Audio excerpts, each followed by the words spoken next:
Hanya orang rendah hati mampu memahami misteri iman. Saudara dan sahabat terkasih, marilah kita mengawali perenungan kita di hari ini dengan berdoa. Dalam nama Bapa dan Putra dan Roh Kudus. Amin.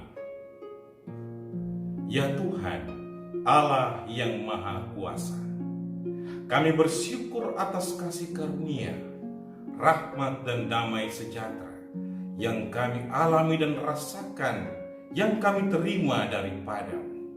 Kami bersyukur atas fajar dan hari baru.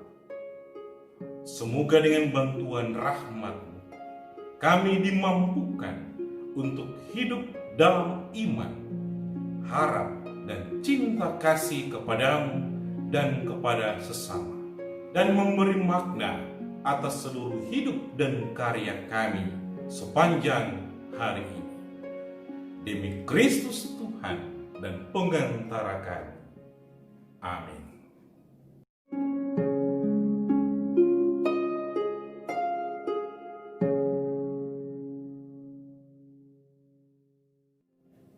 Saudara dan sahabat, media sosial menghadirkan begitu banyak orang cerdas dalam iman dan agama.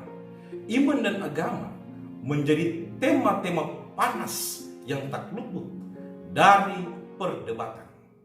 Orang berlomba-lomba menjadi cerdas dalam iman, seperti tidak mau kalah. Sebab selain menambah jam tayang dan monetisasi YouTube, juga menjadi kesempatan untuk mempertanggungjawabkan iman. Tetapi masalahnya, saling hujat, ujaran kebencian, dan seterusnya terbuka lebar.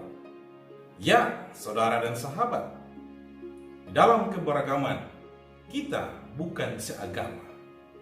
Iman kita mungkin berbeda, tetapi kita sesama manusia yang semestinya saling memahami dalam kerendahan hati. Memahami iman tak semudah berkata-kata.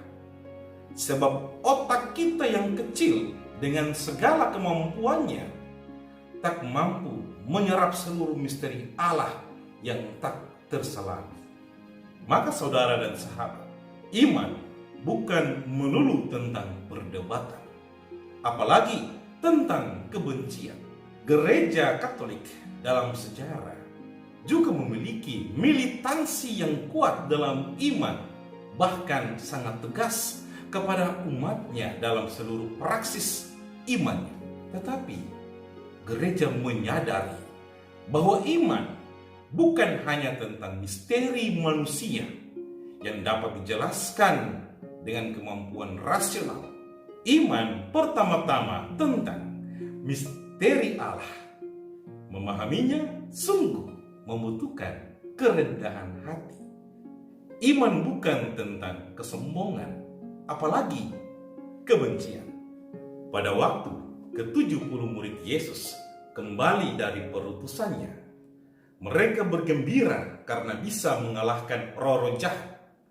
Mereka sangat bangga karena mengusir kuasa-kuasa kegelapan dengan dan dalam nama Yesus. Tetapi Yesus berkata, "Janganlah bersuka cita karena roh-roh itu takut kepadamu, tetapi bersukacitalah karena namamu tercatat dalam kerajaan surga."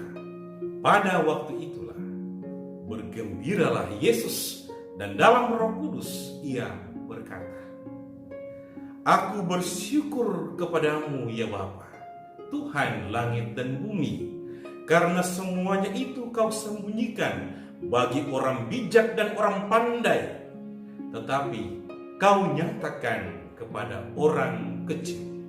Ya Bapa, itulah yang berkenan kepadamu." Saudara dan sahabat, kita dianugerahi kemampuan-kemampuan manusiawi oleh Allah. Akal budi untuk berpikir dan berefleksi, kreativitas, kemampuan bekerja untuk menghasilkan uang dan harta, kemampuan berkata-kata, dan sebagainya. Tetapi di antara intelijensi dan kreativitas dalam kata dan perbuatan, kita dianugerahi pula kekuatan spiritual yang menuntun kita untuk menjadi rendah hati di antara kemampuan-kemampuan manusiawi itu. Saudara dan sahabat, marilah kita berjuang untuk menjadi pribadi yang rendah hati. Pertama, bersyukur. Orang beragama ialah orang yang tahu mengucap syukur karena seluruh hidupnya berasal dari Tuhan. Bersyukurlah senantiasa atas segala kebaikan Allah padamu, atas segala talenta dan kemampuan. Dengan rasa syukur itu, kita terbuka pada Allah dan rahmat-Nya. Kedua, orang beragama ialah orang yang bersedia menjadi orang kecil dengan jiwa yang besar. Santo Bonaventura berkata, "Anggaplah dirimu sebagai seorang hina, bersukacitalah meski dianggap demikian oleh yang lain. Jangan pernah meninggikan dirimu sendiri oleh karena anugerah Allah, maka engkau akan rendah hati secara sempurna." Ketiga, manusia tergantung pada Allah. Kerendahan hati membuat kita selalu menyadari kelemahan kita dan bergantung kepada rahmat Tuhan. Dan karena itu, melihat dunia dan manusia dengan kacamata Tuhan, kita melihat diri kita yang sesungguhnya, tidak melebih-lebihkan hal-hal positif yang ada pada kita, sebab segalanya itu adalah pemberian Tuhan untuk kemuliaan Tuhan. Santo Agustinus berkata, kerendahan hati begitu dibutuhkan bagi kesempurnaan. Bagaimana caranya? Pertama adalah melalui kerendahan hati. Kedua, kerendahan hati. Ketiga, kerendahan hati. Dan jika pertanyaan ini diulang 100 kali, aku akan selalu memberikan jawaban yang sama. Salam kasih bagimu dan bagi dunia. Deo gratias.